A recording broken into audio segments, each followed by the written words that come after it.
Donc pour commencer, alors je sais que ça va être un peu provocateur de ma part, mais je voudrais commencer par un petit quiz, parce qu'on entend souvent énormément de choses sur les ordinateurs, leur fiabilité, les certifications et les façons de les utiliser.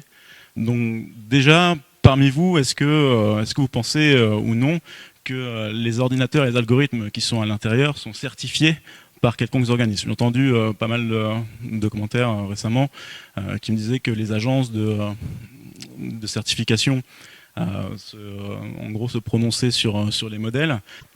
Pas du tout, effectivement. En fait, les organismes, ne, à une époque, certains ont fait des tables.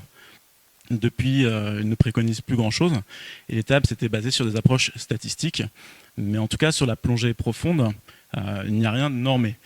Est-ce que, à partir de là, et à partir de ce qu'ont présenté Bernard et Julien, vous pensez qu'en respectant les consignes d'un ordinateur de plongée, on peut éviter de façon certaine un accident de décompression? A priori, avec tout ce qu'on a entendu, il y a des choses qui sont quand même encore assez floues sur la survenue de l'accident.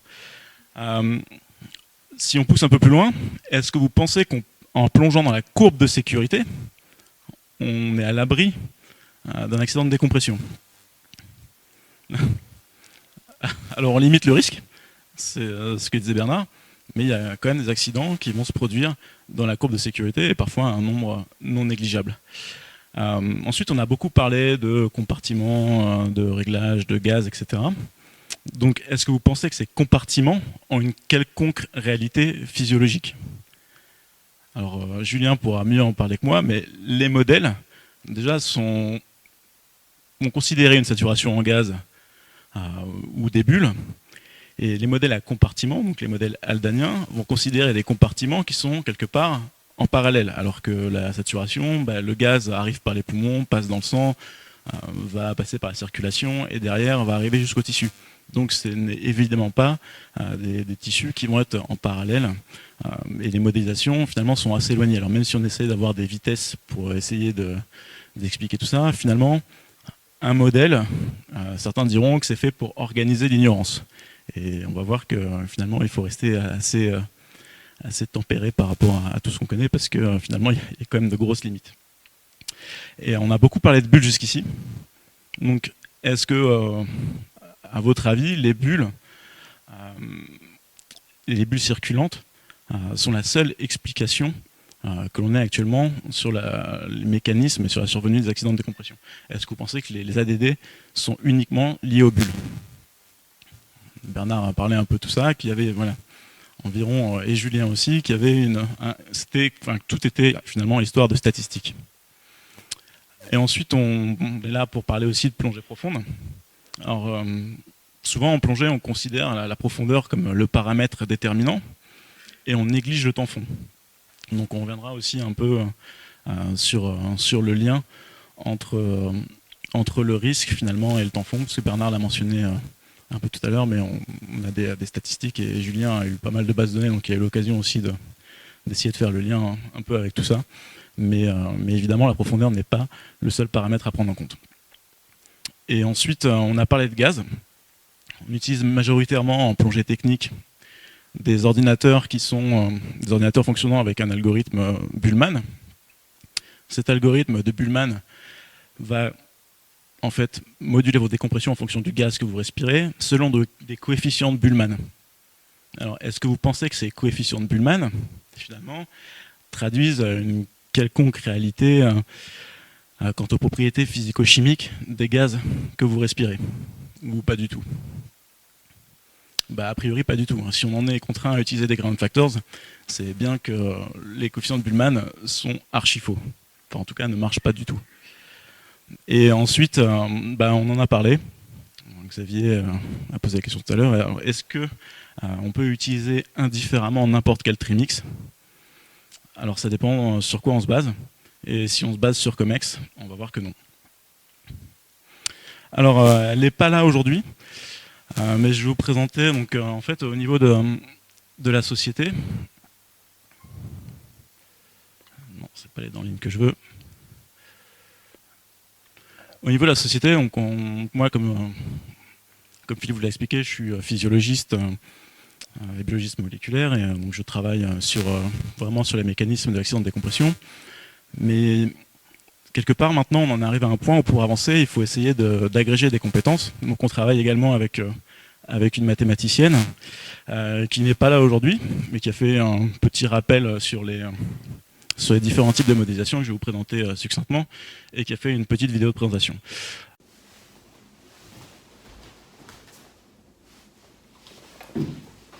Bonjour à tous, je suis Alexis Bassel et aujourd'hui je vais vous parler des modèles de décompression.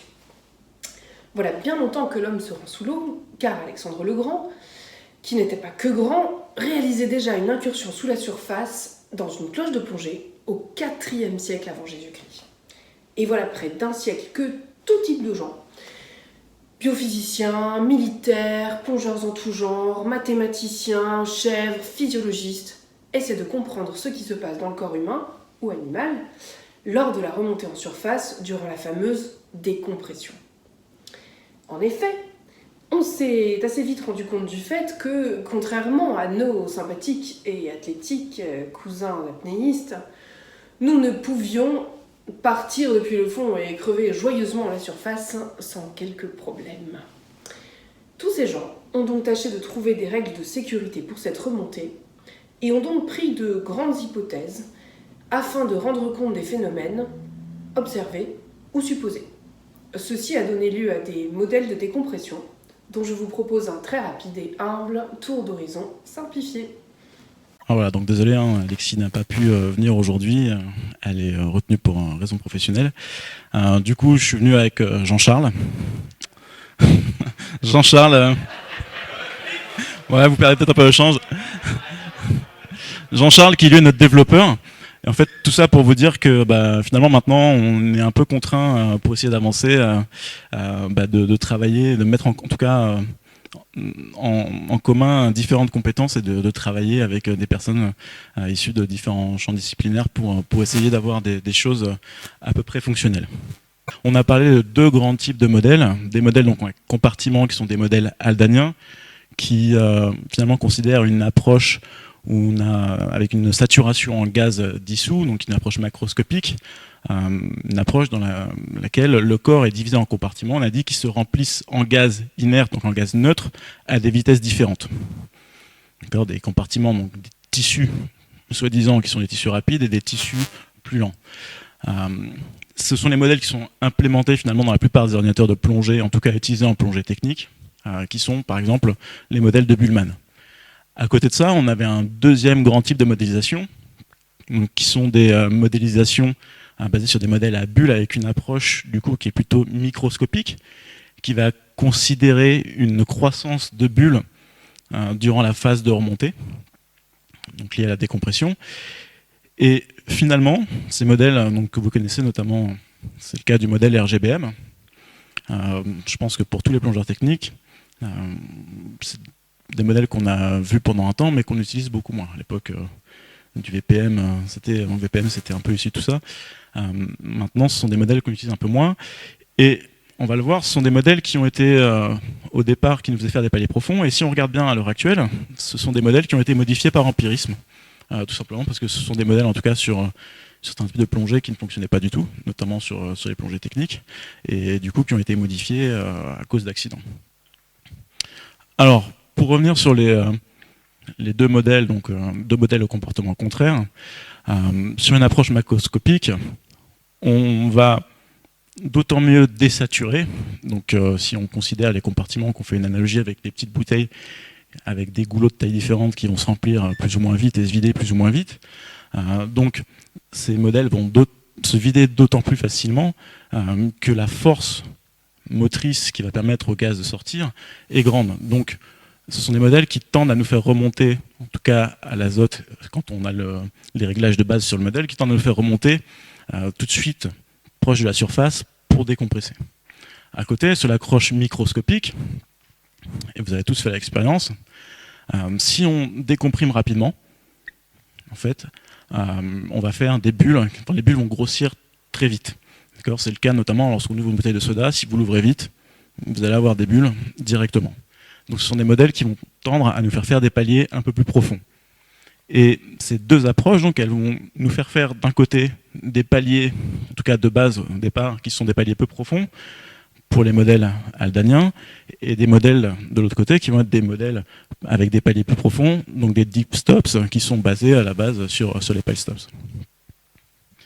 Alors sur les modèles haldaniens, on a dit qu'il y avait plusieurs compartiments, que ces compartiments n'avaient pas de réalité physiologique, et que donc on a fait l'analogie avec des petites bouteilles, et que finalement chaque compartiment possède une pression admissible qui dépend de la pression dans le compartiment, qui est liée donc à la pression ambiante.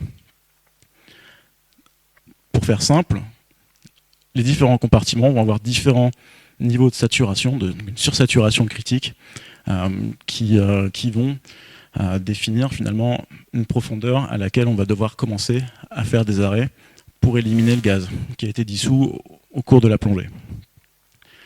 Alors rapidement, pour vous expliquer d'où viennent les ground factors, si on regarde cette courbe un peu barbare, on a d'un côté la pression, donc le gaz inerte et la pression dans le compartiment, et de l'autre la pression ambiante.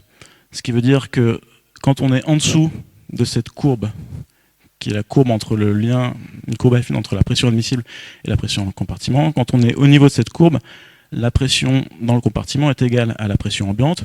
Quand on est en dessous, donc, on sature. Quand on est au-dessus, on désature. Et le modèle de Bullmann fonctionne avec, pour chaque compartiment, une M-value qui est une limite, donc une sursaturation critique à ne pas dépasser pour ce compartiment. Si on regarde un peu plus loin, donc comment fonctionne un modèle plus généralement, en plus de ces limites, les modélisations finalement ont plusieurs étages. Et ce ne sont que des représentations, on va dire, vraiment très théoriques et limitées de la réalité. Elles n'ont donc, ce sont des représentations, pour certaines, de pertinence que quand elles sont basées sur de l'empirisme et sur de l'expérience. Rapidement, on a sur le modèle, donc le modèle à compartiment, une pression environnante qui va, dans un deuxième temps, donner une pression dans le compartiment. Cette pression dans le compartiment, ce compartiment va avoir une pression admissible, et une pression admissible par le plongeur, et c'est cette pression admissible, donc cette M-value, qui va nous donner un protocole, à partir de laquelle on va calculer un protocole de décompression. Alors on a dit que tout ça était largement perfectible, et on s'est intéressé depuis quelques années un peu à la limite de tout ça, à l'incidence des accidents. Alors Julien en a parlé tout à l'heure. Le DAN notamment a fait des études épidémiaux en essayant de faire le lien, notamment entre les modèles, le type de modèle utilisé et le risque d'accident, et de faire le lien entre la M-value et la survenue d'un accident de décompression. Donc déjà, peu importe le modèle, comme on a dit que le modèle RGBM avait été modifié par empirisme du fait des accidents, si on regarde à l'heure actuelle, statistiquement, dans les études du DAN, qu'on utilise du Bullmann ou du RGBM, il n'y a pas de différence significative en plongée loisir sur la survenue d'accidents de décompression. À côté de ça, ils ont également cherché à faire le lien entre l'accident de décompression et la sévérité de la plongée. Et donc, ce que vous apercevez ici, c'est ce qu'on appelle une boîte à moustaches, qui représente ici la M-value. Et donc, ici vous avez la M-value donc à 1, c'est donc la sursaturation critique. Et ici vous avez le risque, en tout cas le pourcentage d'accident de décompression.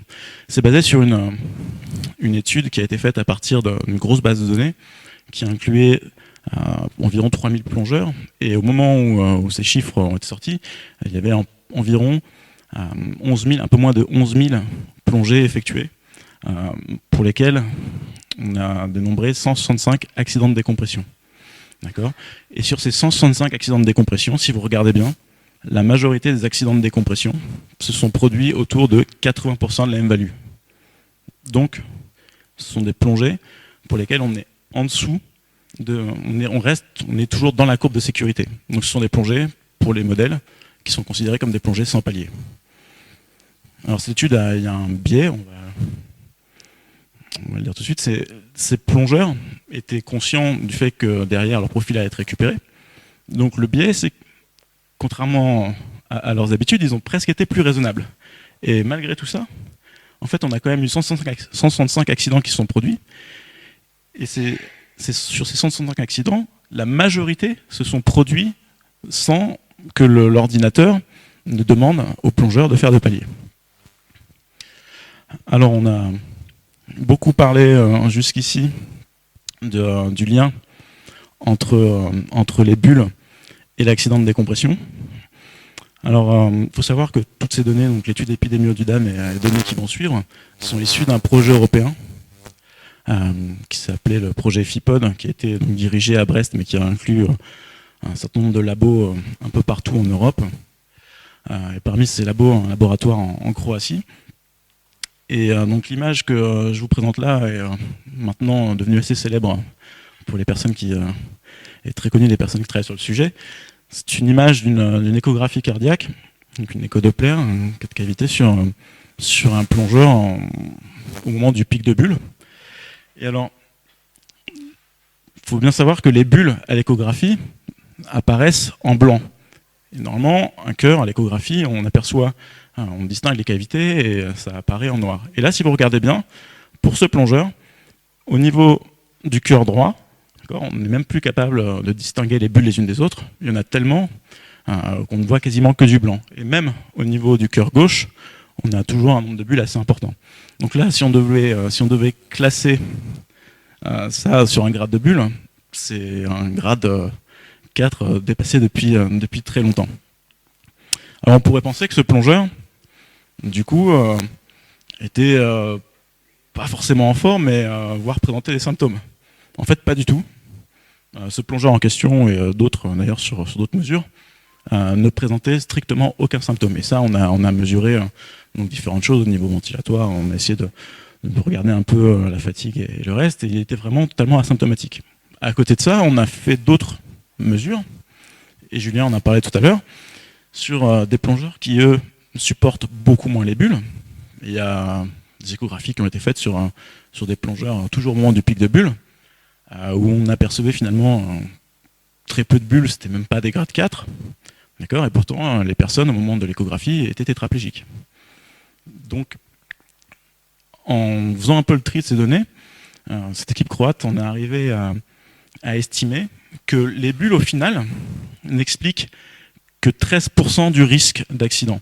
Alors du coup, c'est pas la même chose que les données de Bernard où on dit que les bulles, en gros, quand on a un grade 4, on a 10% d'accident. Là, c'est qu'on pense que les bulles, finalement, n'expliquent qu'une petite partie de ce qui va déclencher un accident. C'est peut-être l'élément déclencheur, mais c'est tout ce qui va se passer derrière, finalement. En tout cas, sur les théories actuelles, c'est tout ce qui va se passer derrière qui va faire que le plongeur va faire un accident de décompression ou non. Alors pour poursuivre un peu plus sur les bulles, on a beaucoup entendu parler du risque d'accident relatif au sexe et comparer les hommes et les femmes. Alors on a quelques données là-dessus. On a fait chez l'animal et chez l'homme. Alors chez l'homme, il y a une étude qui a été faite donc à Marseille qui a montré que les femmes font moins de bulles, statistiquement moins de bulles que les hommes. Et à côté de ça, dans la base de données du DAN, donc sur ces 3000 plongeurs et 11 000 plongées à ce moment-là, les plongeuses ne représentaient que 17% des plongées effectuées, mais 37% des accidents. Donc les plongeuses étaient surreprésentées en termes d'accidents. Et ce chiffre corrobore les données que nous avons aussi chez l'animal. Chez l'animal, une fois qu'on a fait un peu on fait le tri un peu parmi les facteurs de risque par les approches statistiques, et finalement on se rend compte que les femelles sont plus à risque. Il y a une partie qui a disparu, mais que les femelles chez le rat sont plus à risque que les mâles. Alors à partir de tout ça, comment est-ce qu'on peut faire maintenant pour essayer de gérer sa décompression? Alors, l'idée pour nous, ça a été finalement de nous baser sur l'empirisme et de nous baser du coup sur les données et les protocoles que Bernard m'avait fournis. Donc, on a parlé tout à l'heure du modèle de Bullman. Alors, devant les limites de ce modèle et les limites notamment de l'utilisation de ce modèle pour des plongées à l'hélium, certains plongeurs et ingénieurs, donc notamment Eric Baker, se sont demandé comment essayer d'adapter ce modèle avec des outils mathématiques permettant de moduler la courbe. Il a donc développé les gradient factors que vous connaissez tous. Et finalement, donc on va revenir dessus, ces gradient factors, donc il y a un gradient factor haut et un gradient factor bas, ne servent ni plus ni moins qu'à tordre la courbe pour arriver à la moduler en fonction pour essayer de la calibrer finalement et de la caler sur des protocoles, on va dire un peu plus empiriques. Alors, on va rapidement passer dessus, mais comment est-ce que ça fonctionne? On a parlé de la M-value. En fait, tout bêtement, les gradient factors permettent de jouer sur la courbe de la M-value. En jouant sur le gradient factor bas, donc on part de la courbe de départ par rapport à la M-value, donc la courbe qui lie la pression dans le compartiment et la pression ambiante.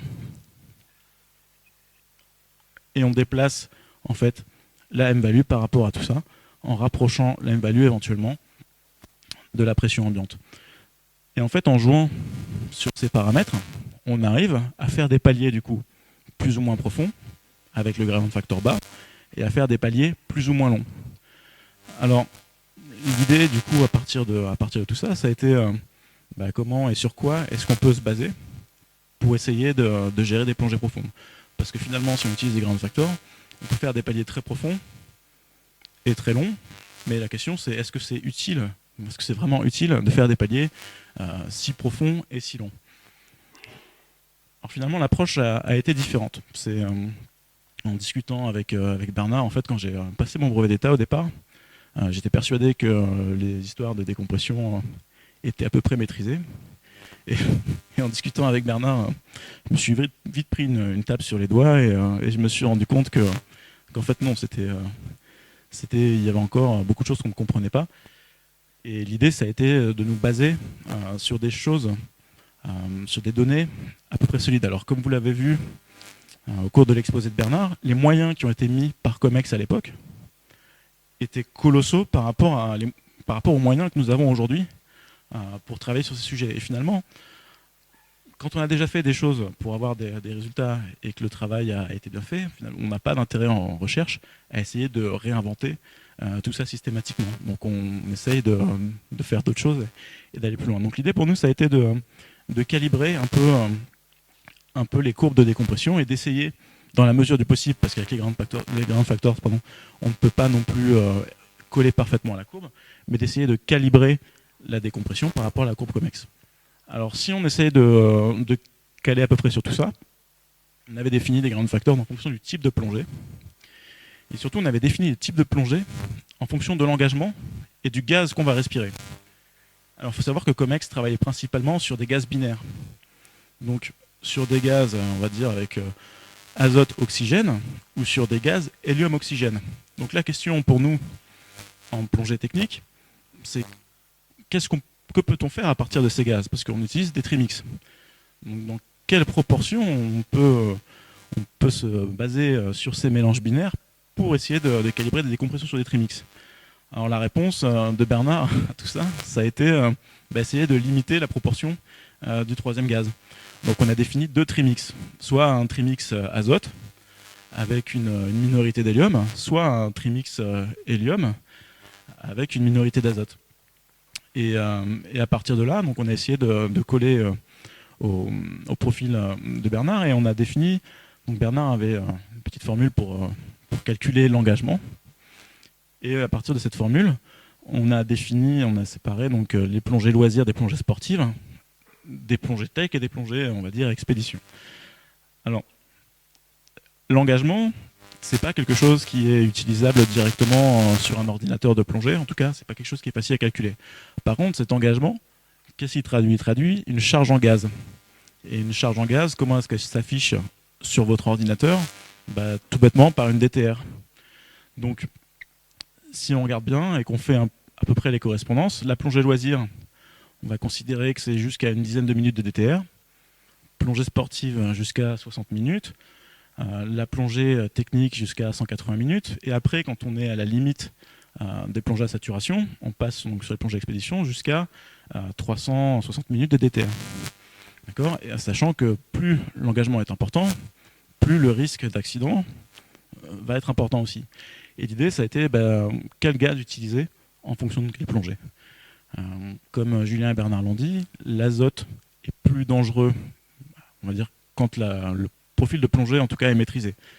Si on a des remontées un peu folkloriques à l'hélium, ça peut vite devenir problématique. Mais en tout cas, quand la remontée est maîtrisée, l'azote est plus de 2 fois plus dangereux que l'hélium.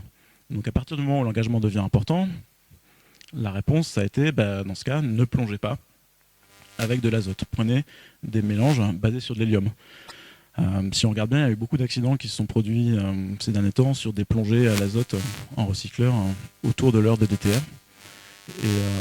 Et finalement, en revoyant un peu tout ça, maintenant on est plutôt à dire que quand on approche de l'heure de DTR, il vaut mieux passer sur un mélange, sur une base hélium. Donc tout à l'heure on posait la question de voir quels étaient les ground factors en fonction des différents types de gaz. On a essayé en comparant un peu les courbes. Alors depuis, la mathématicienne est repassée par là et est en train de remettre de l'ordre parce que comparer des courbes, c'est assez limité. Niveau maths, on peut faire mieux que ça. Mais en comparant les courbes, on avait donc défini que pour de l'air, on pouvait rester sur quelque chose de proche de la M-value, en tout cas en gardant quelque chose de parallèle, avec du 80-80. Pour un trimix azote, on descendait un peu, mais finalement, ça restait quand même assez proche. Et par contre, pour de l'hélium, compte tenu des propriétés physico-chimiques de l'hélium qui font qu'il est beaucoup plus léger et beaucoup moins solide, donc qui va faire des bulles très vite, on en est arrivé à faire des paliers plus profonds. Donc à l'hélium, on est plus sur des ground factors proches de 20-70 qu'autre chose. Et l'idée, ça a été finalement d'associer un peu tout ça. Comment est-ce qu'on peut, quand on prévoit nos plongées, essayer de coller à ce qu'avait fait Comex en choisissant des gaz qui soient proches et en choisissant des réglages qui soient à peu près adaptés à ce qu'ils avaient pu étudier. Alors au début, mes compétences en informatique et en maths étant assez limitées, j'ai fait une modélisation Excel de tout ça. Alors ça nous avait beaucoup amusé à l'époque, Bernard et moi, on avait beaucoup joué avec pour voir un peu ce que ça donnait.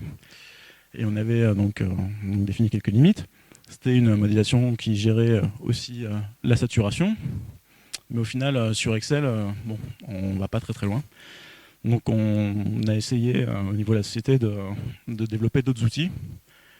Et on a donc commencé à travailler sur une application de planification qui, à l'heure actuelle, ne donne que des réglages calés sur Comex. Donc ça va nous conseiller un nombre de bouteilles, on va pouvoir choisir la pression, le volume, supprimer éventuellement des bouteilles et l'application vous dira si vous avez trop de gaz ou pas assez, et essaiera d'ajuster, d'optimiser. Il y a encore des choses à régler, mais essaiera d'optimiser.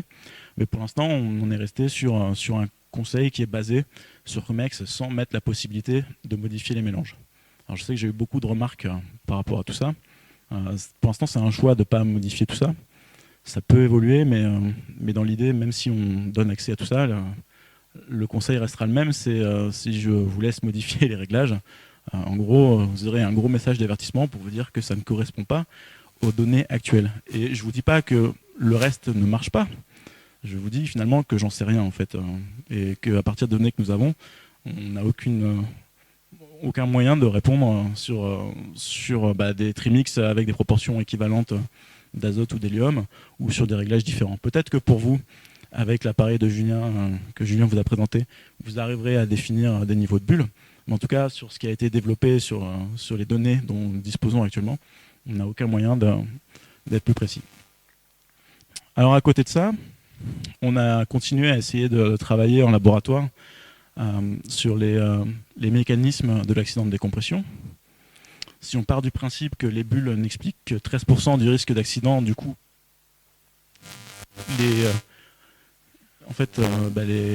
tout le reste, d'où ça vient. Et les mécanismes, finalement, ne sont pas forcément très très clairs, mais on a quelques hypothèses, notamment donc, les bulles participent en tout cas au déclenchement de l'accident de décompression, et les bulles pourraient participer notamment au déclenchement d'une activation plaquettaire, d'une activation leucocytaire, donc du système immunitaire. On a du stress oxydant, on a une dysfonction vasculaire observée en plongée, on a de l'inflammation. Maintenant, il faut essayer de faire le tri entre tous ces mécanismes qui ont un rôle en plongée et la survenue de l'accident de décompression. Alors, pour essayer de faire le tri, nous travaillons au laboratoire sur un modèle murin, donc sur des rats. Et nous sommes aperçus, en tout cas mon directeur et ceux qui ont travaillé là-dessus avant moi, sont aperçus que finalement, quel que soit le profil utilisé, on avait un pourcentage d'accidents de décompression qui était toujours stable, et quelles que soient les études réalisées. On avait toujours autour de 67%, 65% d'accidents de décompression. Donc, et tout ça sur un profil qui est très standard, parce que contrairement à ce qui se passe sous terre ou en plongée mer, en laboratoire, on est capable de reproduire à l'identique une même plongée à chaque fois, avec une vitesse de descente précise, des conditions de température, des rats qui sont élevés dans les mêmes conditions, etc. Un profil qui va être parfaitement maîtrisé avec une remontée également qui va être bien régulée et un temps de palier très précis. Et derrière, à partir de là, on s'est posé la question, puisqu'on a environ 67% d'accidents, comment peut-on à l'avance différencier les rats qui vont faire un accident de ceux qui ne vont pas en faire? C'est au départ strictement impossible. C'est un peu compliqué du coup d'essayer d'étudier les mécanismes de l'accident de décompression si on n'est pas capable de savoir quels individus vont résister ou pas. Donc on a un peu changé notre approche et on s'est attelé depuis quelques années à la mise au point d'une souche de rats résistante à l'accident de décompression. Donc pour rendre cette souche résistante à l'accident de décompression, on a un peu fait comme on faisait dans l'agriculture depuis très longtemps. Quand on voulait des vaches laitières, on faisait se reproduire préférentiellement les vaches qui donnaient le plus de lait. Donc là, on a pris un stock de rats d'une souche que nous connaissions bien, et on les a fait plonger à un âge bien déterminé, à 11 semaines. Donc ils ont subi un protocole de plongée simulée en caisson. Et on a donc à partir de là sélectionné des individus parfaitement asymptomatiques pour les mettre en reproduction et faire plonger la descendance au même âge, et ainsi de suite, de génération en génération. Et là, nous en sommes actuellement à la 13e génération. Alors il se trouve que en faisant ça, déjà, au bout de 3 générations, on avait diminué de plus de moitié le nombre d'accidents. Alors si vous voyez bien ici, la 4e génération n'a pas plongé, pour des raisons techniques, et on avait eu une augmentation derrière de la survenue de l'accident, et à partir de la 6e, on était donc quasiment à une diminution par 3 de la survenue de l'accident de décompression. Donc on a commencé en fait assez rapidement à obtenir une souche beaucoup plus résistante. Et l'idée à partir de ça a été de comparer cette souche à la souche classique que nous utilisions jusque-là. Et en comparant cette souche, on s'est aperçu notamment, on parlait de la masse comme facteur de risque, on s'est aperçu qu'effectivement nos rats résistants étaient plus légers que la souche classique. On a regardé, donc à partir de là, on a essayé de caractériser cette lignée au niveau phénotypique, au niveau génétique et épigénétique. Et on a notamment montré que chez le rat, il y avait donc une partie en tout cas de la résistance était portée par le chromosome X, ce qui explique assez bien en fait si vous regardez, on a eu une diminution plus précoce du nombre d'accidents chez les femelles par rapport aux mâles. En fait, dès la 2e génération, on a diminué de moitié le nombre d'accidents chez les femelles, et ça a été retardé d'une génération chez les mâles. Tout simplement parce que les femelles ont 2 chromosomes X et les mâles un seul. Donc déjà dès le départ, c'était une hérédité qui semblait liée à l'X, et ça a été montré sur des marqueurs que nous avons suivis au fur et à mesure de reproduction sur le chromosome X. Alors, donc comme je vous l'ai dit, on a cherché à caractériser ces rats au niveau phénotypique, Et au niveau phénotypique, on a essayé de déterminer quelles étaient, on va dire, les grandes voies et quels étaient les liens entre le phénotype de Serra et leur résistance. Donc, on a parlé tout à l'heure des mécanismes suspectés de jouer un rôle dans l'accident de décompression.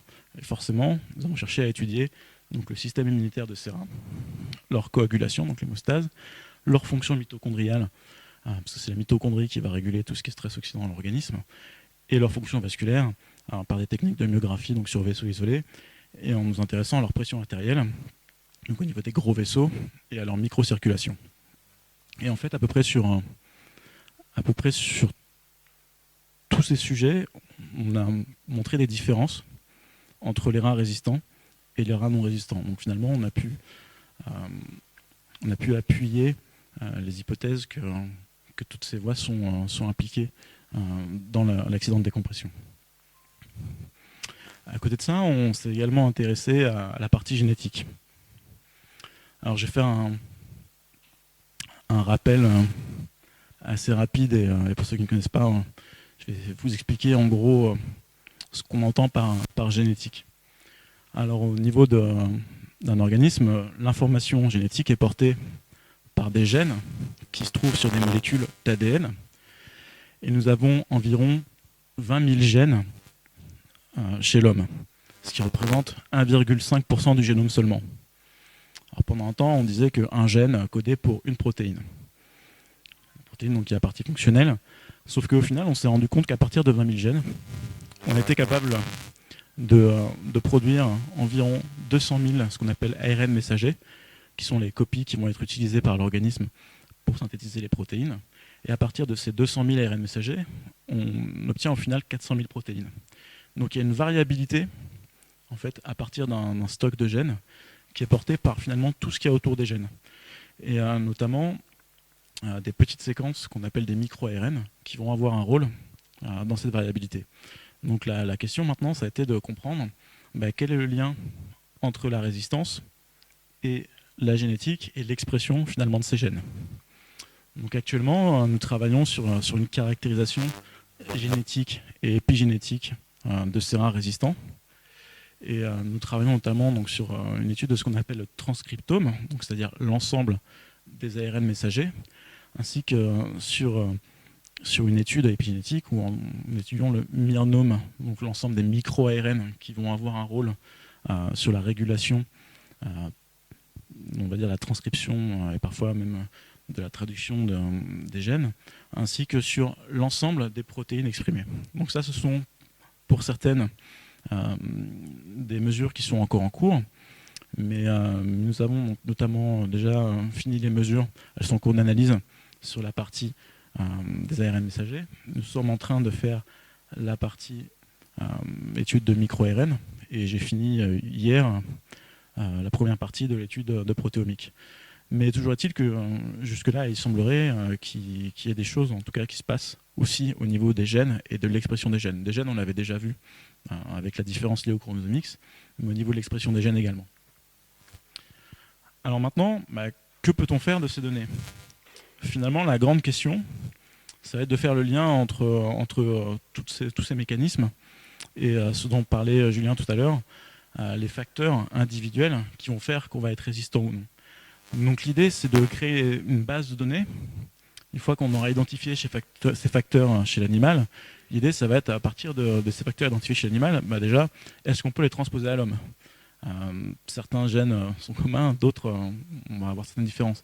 Au niveau physiologique aussi, parfois, même si ça reste très proche, le modèle murin les rats ne sont pas des humains et leur physiologie peut être légèrement différente. Donc, ça va être de faire également une base de données humaine pour vérifier si ces facteurs de risque chez le rat, on va dire, se retrouvent chez l'homme et de suivre du coup ces plongeurs afin finalement d'enrichir les modélisations.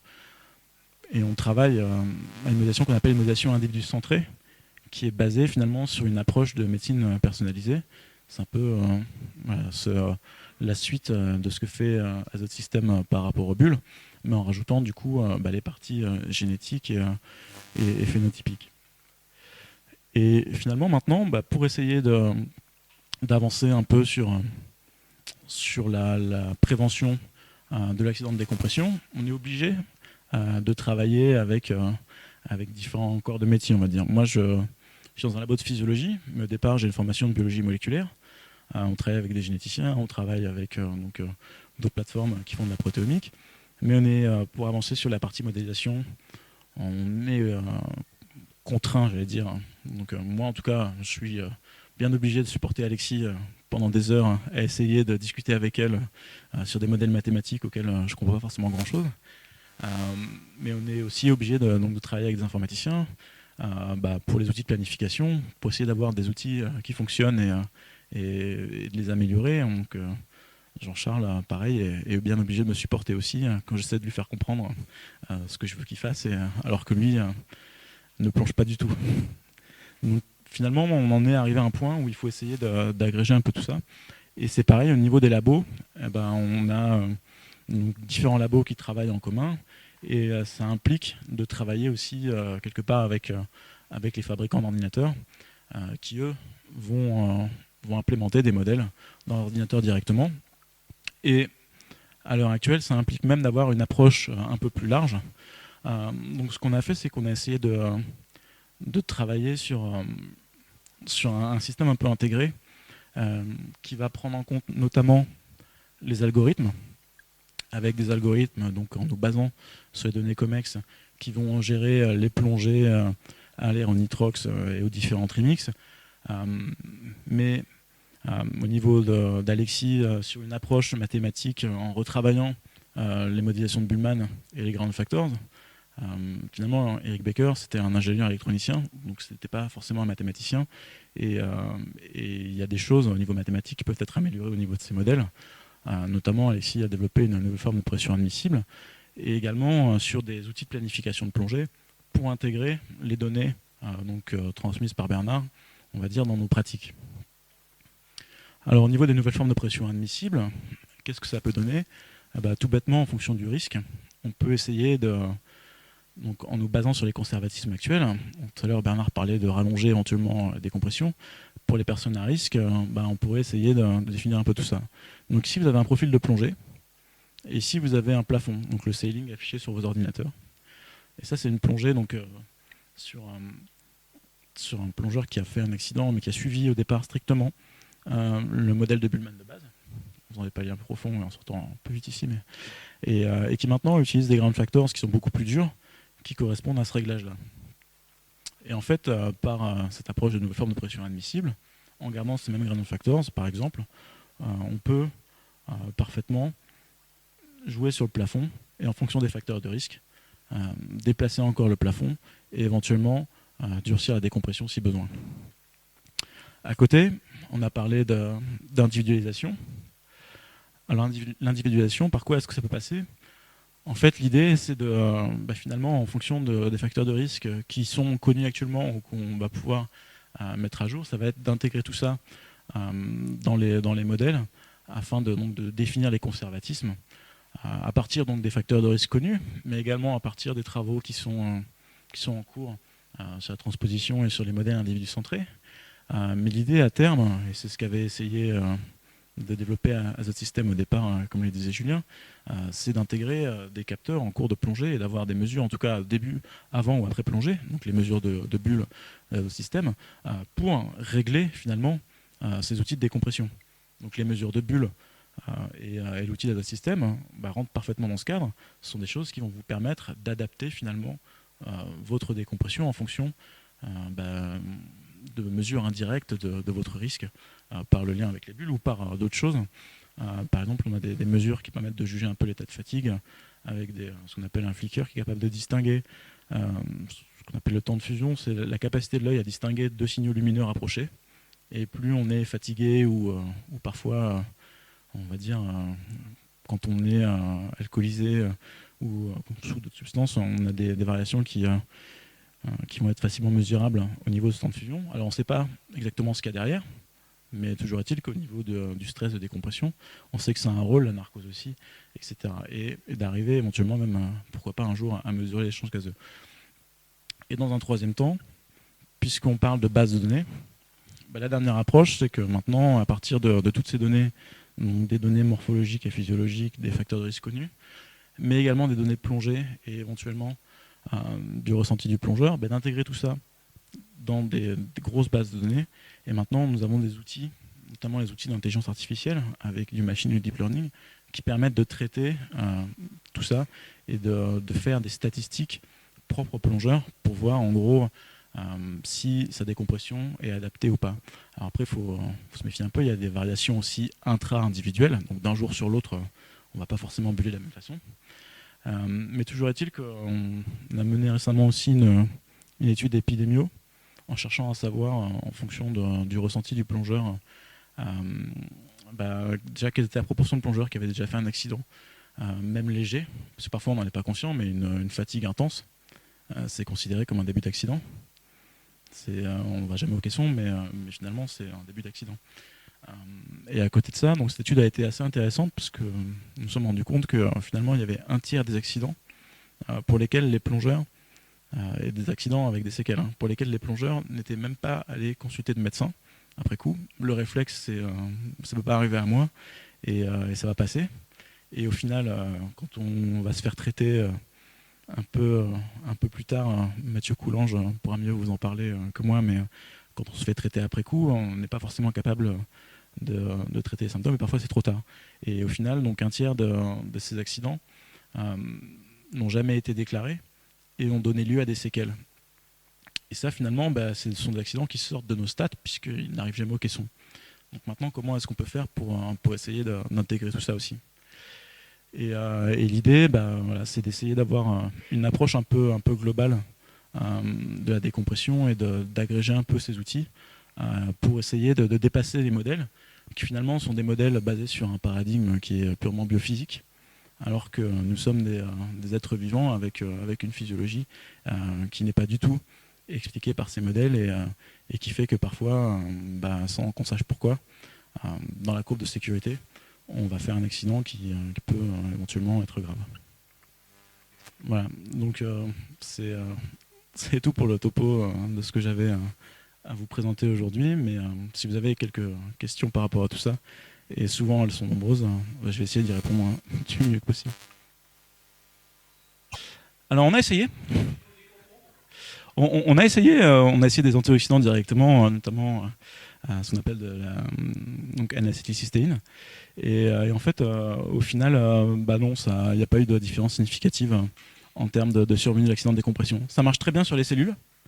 On a un système un microscope, en gros, enfin un système pour faire plonger des cellules et les étudier au microscope. Et donc les antioxydants marchent très bien sur les cellules, mais le problème c'est que sur l'organisme entier, l'effet est beaucoup moins évident. Alors par contre, un truc qui marche très bien, c'est l'hydratation. C'est tout bête, mais quand vous plongez déshydraté, vous augmentez énormément vos chances. Et voilà, pensez à vous hydrater, et ça devrait déjà vous permettre d'augmenter vos chances de sortir à peu près en forme. Alors c'est pas juste avant, il faut pas, ça sert à rien de s'hydrater juste avant, mais après ça serait avant, pendant, après, parfois. Et ça prend du temps, donc ça sert à rien de s'hydrater juste avant la plongée.